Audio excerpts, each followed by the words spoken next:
Hello दोस्तों, मैं नसीम अख्तर और आप देख रहे हैं मेरा यूट्यूब चैनल नसीम के साथ। आज हम बात करने जा रहे हैं वक्फ संशोधन कानून 2025 के बारे में।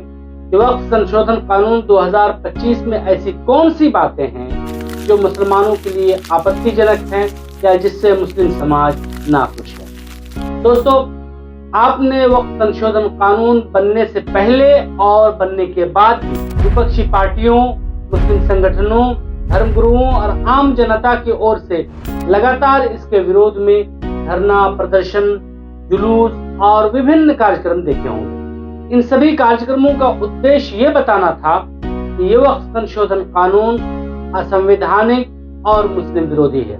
दूसरी तरफ सरकार की ओर से हमेशा यह तर्क दिया गया कि कानून भ्रष्टाचार रोकने और गरीब मुसलमानों को वक्फ से उचित लाभ उठाने का अवसर प्रदान करता है। सरकार की ओर से जो भी दलील दी गई उसके केंद्र में दो ही बातें थी। एक, भ्रष्टाचार से मुक्ति, दूसरी, पसमानदा मुसलमानों का भला। सरकार ने यह कभी नहीं बताया कि वक्फ संशोधन कानून में ऐसा संशोधन कौन सा किया गया है जिससे ये दो बातें पूरी होंगी, क्योंकि संशोधन जो किए गए हैं उनमें से तो कुछ ऐसे संकेत मिल नहीं रहे हैं। आज हम समझने का प्रयास करेंगे कि वक्फ संशोधन कानून में ऐसा क्या है जिसके कारण मुस्लिम समाज इसका विरोध कर रहा है। वक्फ उस संपत्ति को कहते हैं जो किसी ने अल्लाह के नाम पर दान कर दी। ऐसी संपत्ति के बारे में इस्लामी निर्देश ये है कि न वो बेची जा सकती है, न उपहार में दी जा सकती है और न विरासत में मिल सकती है। ला युबाउ वला युहबु वला युरस। परंतु मूल संपत्ति को बाकी रखते हुए उसके लाभ से धर्म या समाज कल्याण का कार्य किया जा सकता है। यह मुसलमानों का एक धार्मिक मामला है जिसके संचालन और प्रबंध का अधिकार संविधान ने धार्मिक स्वतंत्रता के अंतर्गत दिया।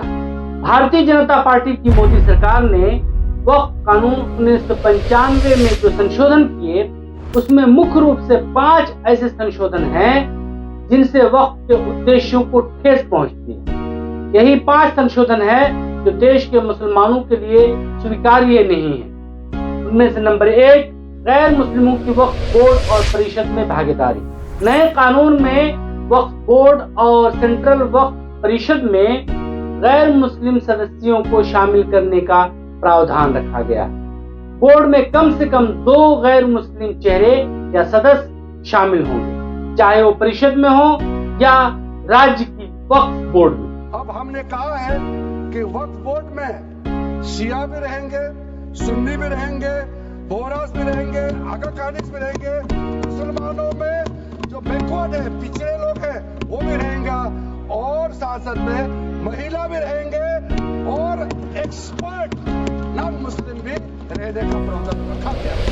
मुस्लिम संगठनों का मानना है कि ये धार्मिक स्वायत्तता का उल्लंघन और उसमें हस्तक्षेप है, क्योंकि वक्फ एक इस्लामिक धार्मिक संस्था है। उनका तर्क है कि गैर मुस्लिमों की नियुक्ति से बोर्ड का धार्मिक चरित्र प्रभावित हो सकता है। सुप्रीम कोर्ट में याचिकाओं में इसे संविधान के अनुच्छेद 25 और 26 यानी कि धार्मिक स्वतंत्रता का उल्लंघन बताया गया। मुसलमानों का कहना है कि अगर किसी अन्य धर्म के बोर्ड में किसी मुस्लिम की नियुक्ति नहीं हो सकती है तो मुसलमानों के वक्फ बोर्ड में गैर मुस्लिम की नियुक्ति क्यों? नंबर 2, जो मुसलमानों के लिए आपत्तिजनक है वो वक्फ बाय यूजर है। वक्फ बाय यूजर के प्रावधान को इस कानून ने समाप्त कर दिया है। पहले लंबे समय तक किसी संपत्ति का धार्मिक उपयोग जैसे मस्जिद, कब्रिस्तान वगैरह इत्यादि होने के मामले को वक्फ बाय यूजर से मान लिया जाता था। नए कानून में इस प्रावधान को हटा दिया गया और अब केवल लिखित दस्तावेज या वसीयत के आधार पर ही किसी संपत्ति को वक्फ माना जाएगा। All India Muslim personal law board और अन्य संगठनों का कहना है कि इससे ऐतिहासिक मस्जिदों, दरगाहों और कब्रिस्तानों की स्थिति खतरे में पड़ सकती है, क्योंकि उनके पास पुराने दस्तावेज नहीं हो सकते। इसे वक्फ संपत्तियों को कमजोर करने की कोशिश के रूप में देखा जा रहा है। उदाहरण के लिए आप सैकड़ों उन मस्जिदों का नाम ले सकते हैं जो मुगल शासनकाल या उससे पहले बने। वे तमाम मस्जिदें वक्फ बाय यूजर हैं।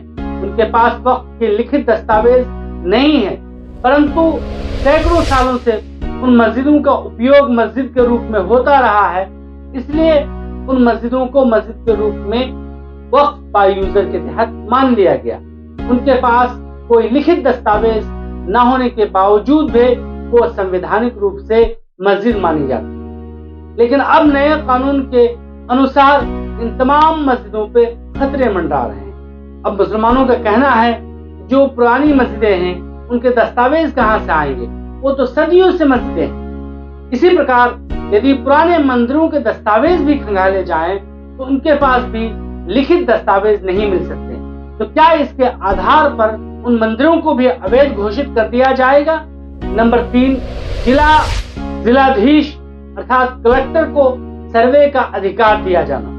नए कानून में जिलाधीश को वक्फ संपत्तियों का सर्वे करने और उनके स्वामित्व की जांच करने का अधिकार दिया गया है। मुस्लिम संगठनों का तर्क है कि यह सरकारी हस्तक्षेप को बढ़ाता है और वक्फ बोर्ड की स्वायत्तता को कम करता है। उनका डर है कि इससे वक्फ संपत्तियों पर गलत दावे हो सकते हैं। बहुत सारी संपत्तियां ऐसी हैं जहां वक्फ बोर्ड का सरकार से ही विवाद चल रहा है और बोर्ड का दावा है कि वक्फ की बहुत सारी जमीनों पर सरकार ने कब्जा कर रखा है।